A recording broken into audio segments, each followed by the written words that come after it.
As you know, like for a couple of years, we've had what we call the flash talks. We try to invite members of IPS to come up with their projects or things that they are working on or things that they want to share with the rest of the group. And it worked quite well with in-person meetings. On virtual, we have not had many of these, partly, I guess, in the interest of time and like the dynamic is different. Yet today we have something that goes back to, I'd say, actually looked it up. It's September 18, 2019.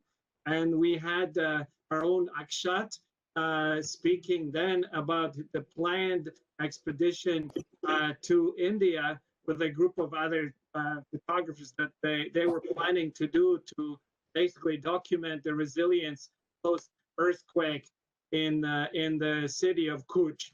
And at that time, I think it generated quite a lot of interest. And some people said, and I remember mentioning to Akshat, when you're done with it, we'd like to hear what happened.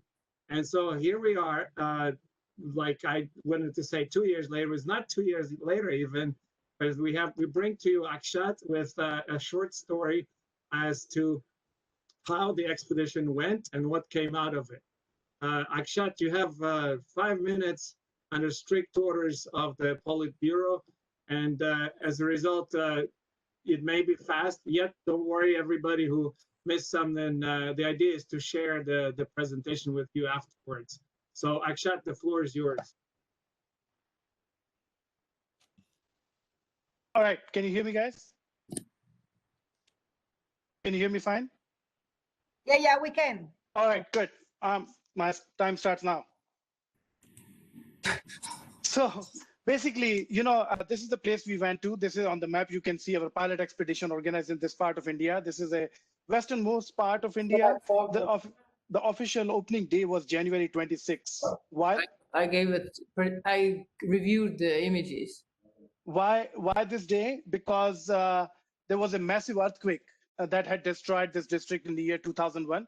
And we wanted to start our expedition on this day as a tribute to those who faced hardship and losses during this disaster. So what did we do? We actually took a bunch of people from United States. And before I could go to the next slide, I think there is some hiccup here. I'm not able to do that. Okay, sorry about that. Okay, should work. Right, so our expedition had 4 principles. We wanted to discover a place where nobody has gone or not many people have discovered. Our purpose was to document their stories and use the photography and creative storytelling as well as sound recording. At the end, we use that to produce specific outputs to generate value, generate knowledge for the community to learn from their own experiences. So how did we do this? This is the place where most of the So how did we do this? Basically, the methodology, we involved local people.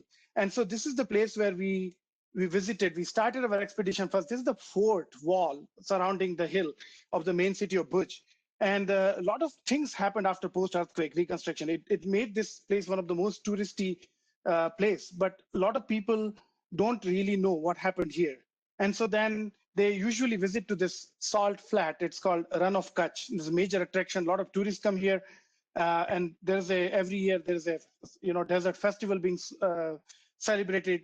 So this is like a wonderland, in December's.